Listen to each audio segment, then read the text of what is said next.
They left as soon as he was a confirmed junkie. As soon as the show was over, they're like, bye.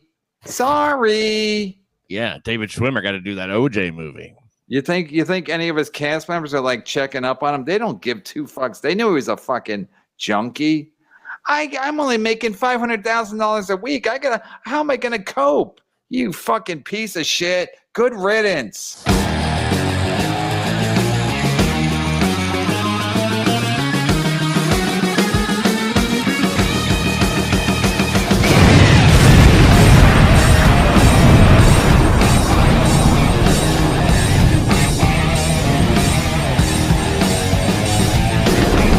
OJ's a murderer. Can KB and the guests go around and tell us their most special stories of how Matthew Perry inspired them comedically? What happened to Stevie? I don't know. I think he got high enough. He's like, I'm off. He just fell out.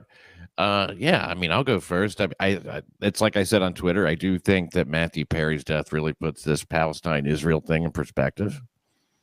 And comedically, it taught me that sarcasm can be lovable, you know, and that you don't have to have any subtlety with sarcasm. You know, you could you be more looking at your phone? You know, like that. That's how Matthew. Oh, that was what he was famous for, right? Yep. I never watched the show. I wasn't a big fan because I wasn't gay then. Did you not have a girl with you at the time? No, I didn't. No, I was just out doing stand-up comedy, so I never watched shows like that. I didn't even watch Seinfeld till basically it was over, and then went in syndication. Then it was on 11 I still haven't seen it. That's how busy I am. I mean, I used to, when I first got cable this time around. We got cable a couple of years ago, I think during the pandemic, and then I was watching Seinfeld, and then after like a month or two, you're like, there's like 10 or 12 great Seinfeld episodes. But most of it is just like it's like Three's Company, but in New York. It's just a lot of misunderstandings and a lot of bullshit. It's just so fucking dumb, not believable. Yeah, and the way they talk to each other, a close talker. I hate a close talker. I hate close talker. You know, it's not very real. Do you have a Matthew Perry? Yeah, I mean, he inspired drug addicts like myself. Right, Steve, are you on crack or meth? He inspired drug addicts like myself. You're on the screen for less than a split second. You're going right into your Matthew Perry story. I thought he was asking me. That was fucking rude. I was sitting backstage. So, what's you have a Matthew Perry story? I mean, like he just gave inspiration to folks out there who struggle with any sort of addiction. He was able to overcome it for a good amount of time. He fucking died in a hot tub. Well, like Pat said, they're saying there was no drugs. How's that inspiration? So if you're a junkie, you might die in a hot tub too?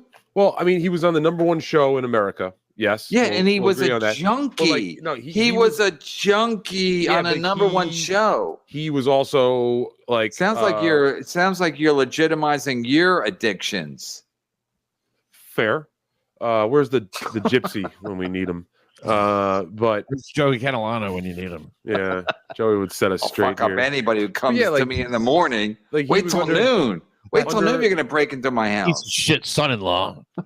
He was under extreme scrutiny by the media and the rag mags every year. Oh my God, Perry. So like you would see like he would fluctuate in weight between seasons. He's a junkie, and he was on a #1 show, and he was getting $500,000 a week. But that wasn't enough because he's a weak junkie. Remember, Levy was always like, junkies are weak. He was right about that. But Bob's a junkie too. Ask Rob Saul. I'm not a junkie. I'm telling you, junkies are weak, and they always die. Bye, Greg Giraldo.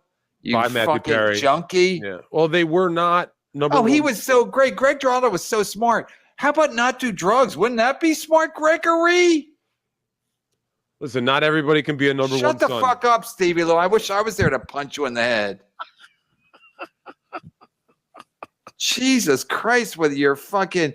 He's giving people hope. I thought he was giving people hope because young white nothings, maybe they'll make $500,000 a week. I didn't know you're going to give him some fucking swan song, sad song about how maybe if you're a junkie, you can ride it out till you're 60. He wasn't even 60. He was like 50. What a piece of... Then he just got married. Dan Filata was like the marriage is a complete fucking sham. He's a junkie. He basically just married his nurse, and it didn't even last because even his nurse was like, "I'm sick of you, you fucking junkie." His weight fluctuated. Yeah, because he's a junkie.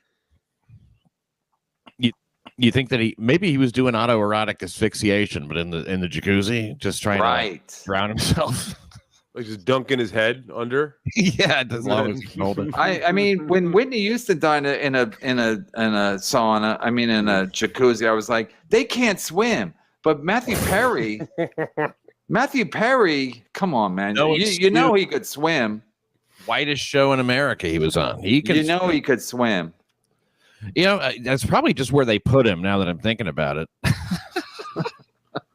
Listen, the only thing they just put him in there. The only thing that he's taught me is, Kevin, I'll be there for you because you've been there for me too. Are they? Yeah, but they weren't there. Ding. They left as soon as he was a confirmed junkie. As soon as the show was over, they're like, bye. Sorry. Yeah, David Schwimmer got to do that OJ movie. You think any of his cast members are like checking up on him? They don't give two fucks. They knew he was a fucking junkie. I'm only making $500,000 a week. How am I gonna cope? You fucking piece of shit. Good riddance. Whatever the opposite of RIP, that's what I give fucking Chandler. Not David Chandler. Chandler on the Chandler Bing. Chandler Bing. Bing. My thanks, JT. Super chat was non-member crosstalk. Yeah, don't confuse me, Skywalker. Okay, I will say he also had a great movie career. He didn't. No. Unless you're talking about Al Pacino. He was in Almost Heroes with Chris Farley, and that is a good. Jesus, that's a somebody classic. punched you boring. Back there. I mean, amazing how Chad and Ray are at 50 are living pathetic lives, yet they find successful Matthew Perry dead at 54 years in his hot tub. Shouldn't it be the other way around? F both of them and truly. Love you, Kev.